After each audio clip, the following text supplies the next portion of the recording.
Hello and welcome to the next Lukozer retro game review video. And for this one, yeah, this is Unreal, which was released by Ubisoft in 1990. So no, this has nothing to do with Napoli or the Scar or anything like that. This was around, well, a good 8 years or so before that one was. Now let's first of all get to the biggest annoyance. Yes, the music on this title page here is fucked up, which is fucking annoying because the music on here is fucking superb, but on my copy it's buggered up, so I'm gonna just skip it.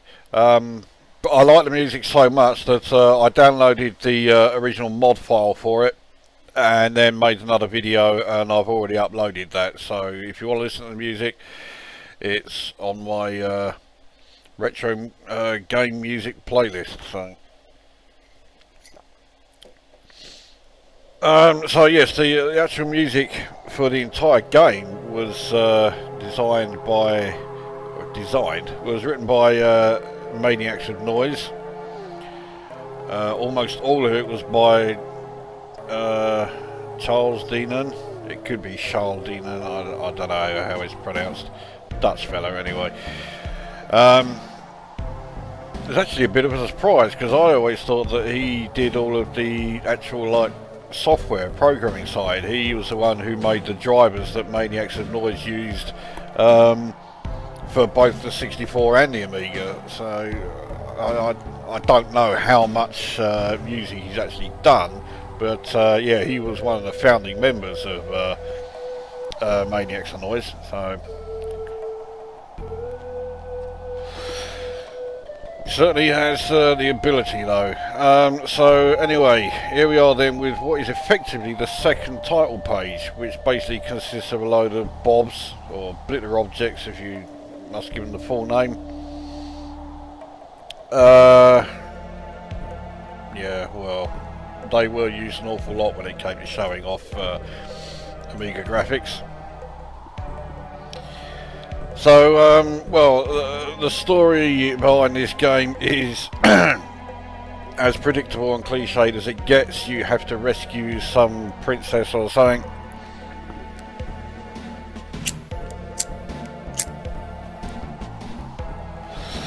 Princess Isolde. They couldn't even come up with an original name. I can't remember when the story of Tristan and Isolde actually was first written, because I know it from the what do you call it? The Wagner opera. I don't think this has much to do with it. I mean, there is a sort of Wagnerian sort of scale to this game, but yeah. Now the presentation is pretty fucking good, and the music is pretty fucking good, and the graphics throughout the entire game are pretty fucking good, and that might sound a bit familiar, as indeed does the actual gameplay itself. Let's get the game underway then. So the first level, you are riding on the back of this dragon. I'm not sure about this still image. Part of it looks good, but I mean the bloke and the planet in the background look a bit shit.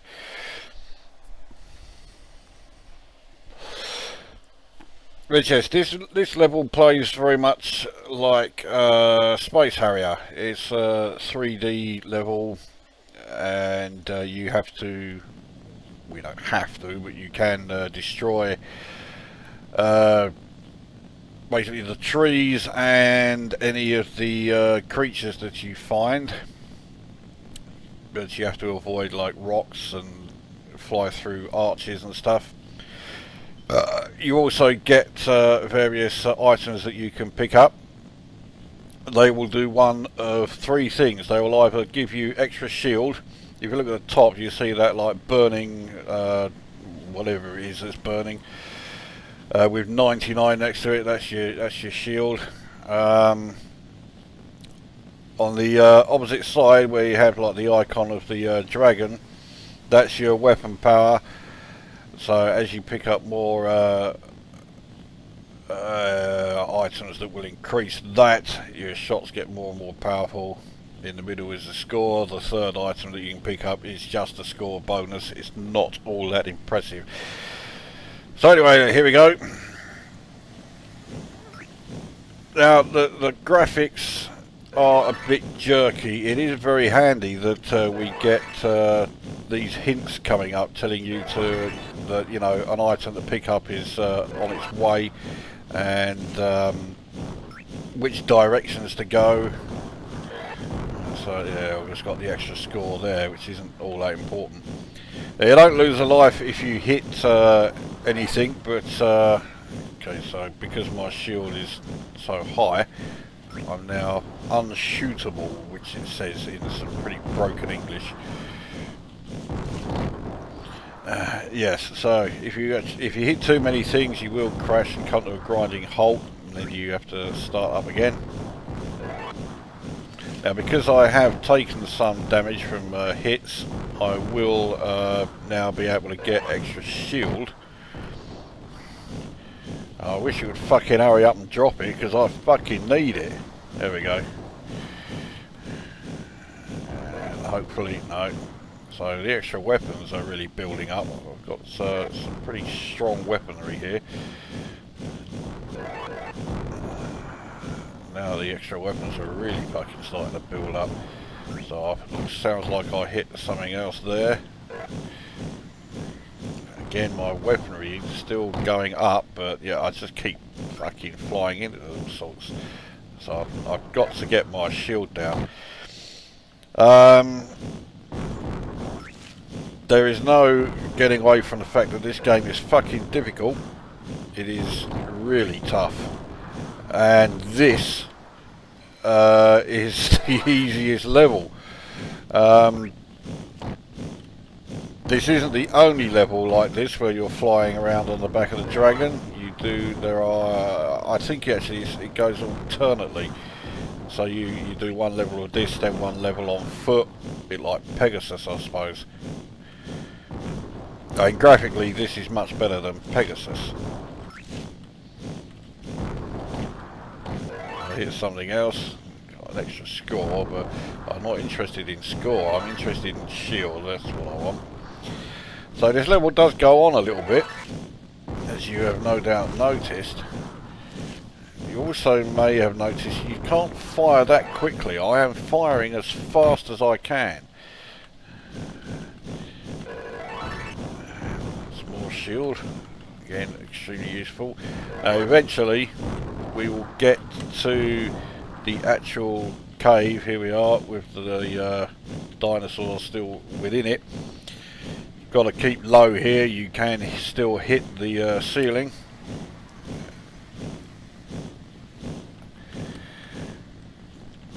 But I was just about to say I'm doing really fucking well here. In fact, getting that far with 87 shield, that is doing really well. That is by far the best I've done. That's more than double what the amount of shield I usually have. So that's level 1 completed. This is a feature that is quite good.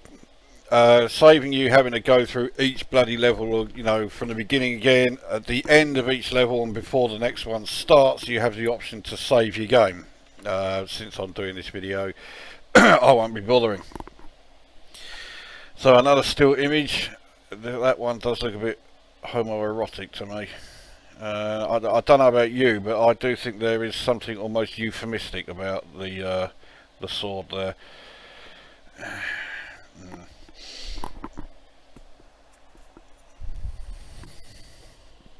I'll leave it at that. Now this stage here, this is what the majority of the game is like. So we're now walking along here using the weapon to using the sword to attack all of these enemy creatures that come along, and we also have a number of puzzles to solve. So I want to avoid these flesh-eating plants. Now we need to destroy that skull. Now this thing fires out flames. Hit it once, so we turn our sword into a flaming sword. Hit it twice, you end up setting some huge fire off, which will completely engulf you. So now we need to try and jump over that. Jumping over fucking precipices and stuff is far more difficult than it sounds, because, well, actually I'll come back to why when I start the review. So I need to try and get through here. This is where the puzzles start. It's also where the annoying another annoying aspect of the game starts. So what we need to do, all these boulders that keep falling down, you hit them, by hitting them onto that creature at the end there you go, you can then get rid of him. Now we need to stop it, which is what this floating rock here does. You notice now that I've hit it, it stops moving, and that means that these rocks have stopped falling. So jump over there. Now that log there is on fire, so we can't pass through that.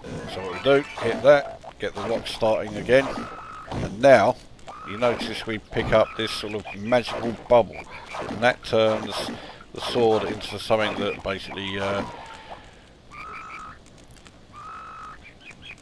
water sword. So it puts out the fire long enough for us to cross over to the next area. I think there's about 10 of these areas in this level. So now we get to this area, which is a fucking pain in the arse. If you were really desperate, you could stand there for ages milking all of those magical boulders that fall. So we need to over here. Now we've got to try and get past all these fuckers, which is easier said than done, and they really do drop your energy down quite a bit. I think I can, yep, you turn that into the flaming sword again. We go on to the next level. You notice my shield, well, it's now a health meter, it's down to 53. That's pretty low. We have more of these fuckers here coming along, dropping bombs on us. So we've got this giant praying mantis. I don't know, is it a Kumonga or something? No, Kumonga's giant spider. Kamakiras, that's it. Now we need to time the jump so that we land on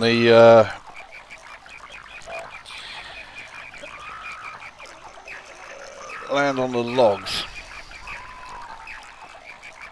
The good thing is, like, these main like ground-based monsters don't reappear. Fucking hell, I only just made that, but fucked that up completely. Now this is a feature I do quite like. When it's when you hit game over, I don't know if it does it for every fucking level, but it starts a training mode, and it basically lets you go through the level starting with full health, and you just keep on trying as many times as you like to basically try and get some practice on it. And believe me, you need that. So, right, we've got the flaming weapon. So we get the health bonus again. Now, okay, the game is certainly slower paced than, well, let's say it's Shadow of the Beast. But you can quite clearly see that this game was influenced by Shadow of the Beast. Because, again, we've got a game with, you know, extremely lavish presentation, extremely impressive graphics, a great soundtrack, and yet the gameplay is, well, I mean, the puzzle solving element, I suppose, you know, that didn't come along until Shadow of the Beast 2. I mean, they weren't exactly advanced puzzles, but then I wouldn't say any of these are particularly advanced. The only way they've made them challenging is by making the game fucking difficult, which it is. This game is, I think, ridiculously hard.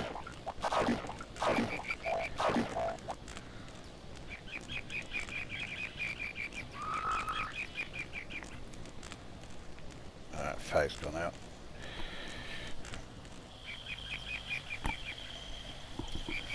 So we are back here again. I just can't be asked to try and avoid the rocks, so I just fucking run through them. You gotta be careful here and here, because you can easily slip off the rock that you land on there, and then yeah, then you fall onto the spikes below you, which is well, it pisses you off more than anything else.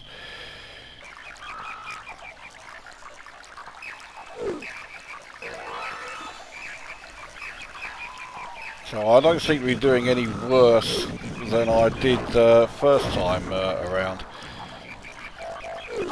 That's not to say I'm doing well. I mean, I freely admit I'm shit at this game. But then a lot of people are shit at this game because this game is fucking difficult. Oh, fuck, so I just cannot time those fucking jumps.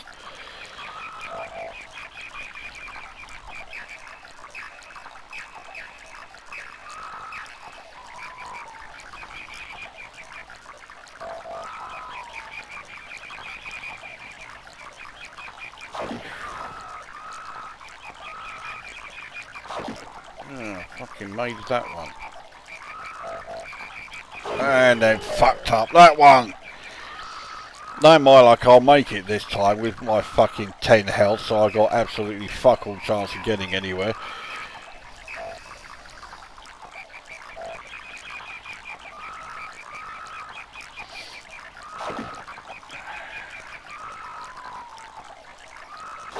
Yeah, okay. So, right, I'm not going to bother with the training mode. Right, so there we go, that time's out, so we'll be back on level 1 when we start my next go. So we have to wait now for the title page to load. The game comes on 3 discs, but at last it's a game that will use DF1 and DF2, so, you know, there's no poncing about with you know, disc changing. I don't bother fucking putting my name in. Yeah, both those scores with no name are both me. So right, let's oh, actually I'll just wait for the option to appear. You can have music playing throughout the level. It doesn't have to be sound effects. In fact, the sound effects are only available if you're using an Amiga that has at least 1 meg of memory. There you go. So yeah, you can have either music or sound effects, and then you press F2 to start a save game. I haven't got a save game, so let's get another game underway, and we'll also get the review underway. So yeah, the presentation, yes, it is quite lavish. I suppose it is pretty good, even if some of these static images, like a large part of this one, are shite. You know, presentation is fine. I'm not too sure about the blitter objects in the you know, second title page. They just don't suit the game very well. Say around this sort of time, you know, 1990, when this game came out, blitter objects were almost a stalwart of Amiga, well, certainly Amiga demos. Just about every fucking demo I had had either blitter objects and or fucking copper bars all over the place. But in games, I never really saw there being much use for them, and yeah, they just don't suit this. Anyway, right, well, we'll cover the audio. So unfortunately, my version, the audio is a bit fucked up on the first title page. You can't hear what is by far the best music in the game.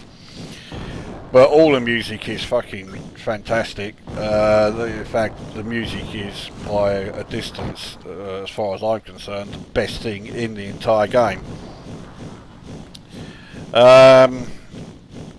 Graphically, yes, there's no denying the game looks amazing.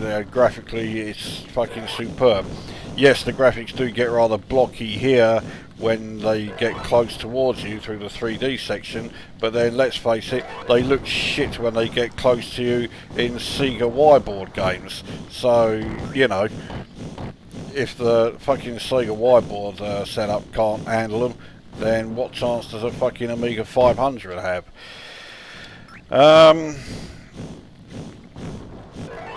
And then through like the regular levels, again the graphics are pretty lavish. They are quite impressive. I can't say they're not.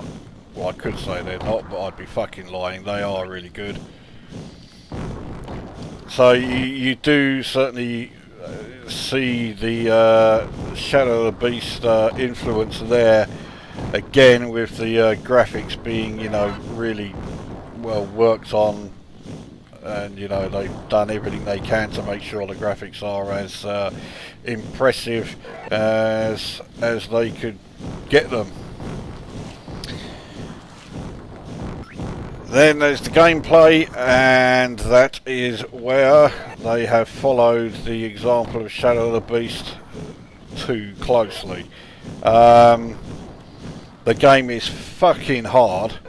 This 3D section isn't too bad, but when you get to like the actual main playing area, I can't believe I missed that fucking bonus. I desperately need, there we go, more shield. Well, I mean, I think I'm fairly close to the end of, yeah, I am, the end of this level, so I'll be able to show you where the gameplay is lacking in the main area. I mean, at least unlike Shadow of the Beast, it's not just, you know, an out and out punch everything and you know, go one way then another. There are some puzzles to figure out. Most of them are somewhat rudimentary. There's nothing, you know, magnificently challenging about them. But it's not the puzzles that's the issue, it's the difficulty levels. The game is fucking hard. And it's not helped by the fact that although the graphics are, you know, fantastically detailed and they look really great, they also cover up, particularly when you're having to jump up from level to level and jumping onto different platforms and that, they cover where what's been programmed as one platform stops and you would end up falling off. You can't tell where, you know, where that particular platform part ends. So let's see if I can show you here.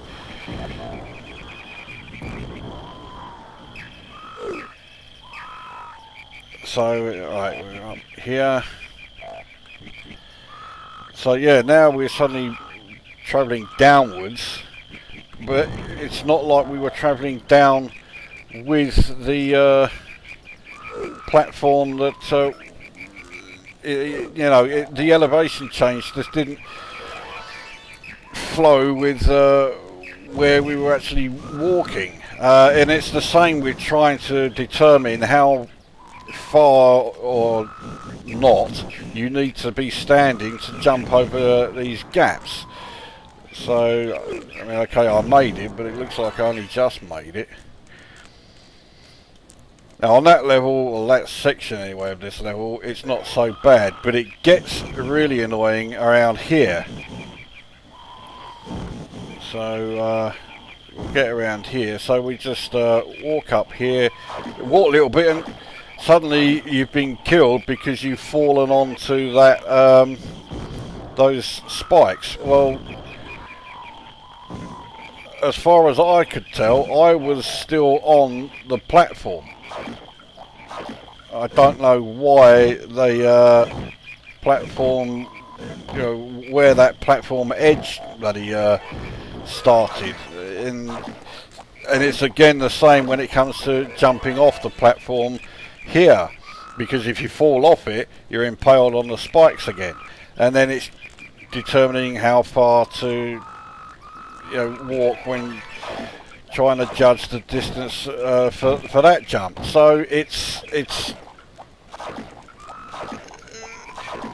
yes, the graphics look great, but they are also making it bloody awkward to be able to tell where you jump from and where like the different elevation changes come into effect. It hides them too well. Now, while the controls on the 3D sections are pretty good, the controls in this section is fucking horrible.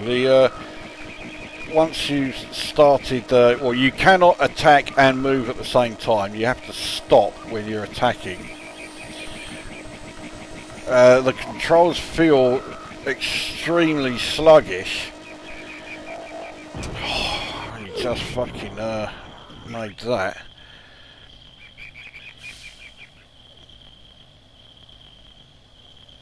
So it also doesn't help that you do seem to walk at quite a slow fucking pace.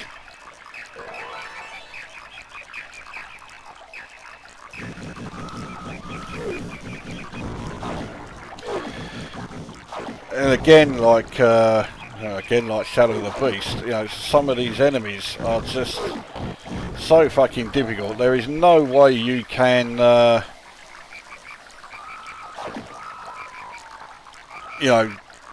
avoid whatever they're doing. Then there's areas like this with the instant death and putting you back to the start of the particular section because you cannot time these fucking jumps. I say timing the jumps is difficult at the best of times because, well, for a start you move so fucking slow, especially in relation to how fast these fucking logs all move.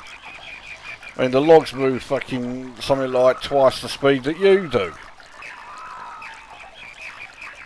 So it's a game that has taken, has certainly been influenced by Shadow of the Beast, but they've taken that influence a bit too fucking far, because again, we have a game that looks great, sounds great, and plays fucking awful. I do not find this game remotely enjoyable to play. It's a fucking pain in the arse.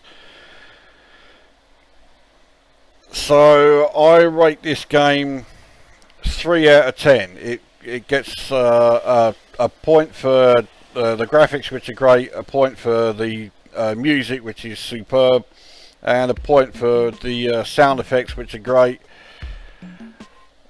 and fuck all else. So yeah, you can certainly see the Shadow of the Beast influence there. Yeah, it's not a game that I will be coming back to again in a hurry. It looks great, and it's one of those games that makes you think it will be great, especially when you start playing it and you realise that there actually is more to do than there is in Shadow of the Beast. There are these like puzzles to solve, and your weapons are, well, you can affect your sword, so you then use that to get through a particular stage and things like that. So it's more advanced than Shadow of the Beast, which really isn't difficult. But again, they followed the difficulty levels of Shadow of the Beast. Why it was always, around this time, ever since Shadow of the Beast came along, everyone said, yeah, we've got to make a game that looks great, sounds great, but it's so fucking hard that people will hate playing it. Where's the fucking logic? I don't know. So there you go, that is Unreal then for the Commodore Amiga, 3 out of 10. It was another one of those games that you could, show off your Amiga to any of your mates who still had a Spectrum or a Commodore 64 or whatever, and that's it. The game itself is fucking horrible to play. So that brings this review to an end, and we'll see you at the next one.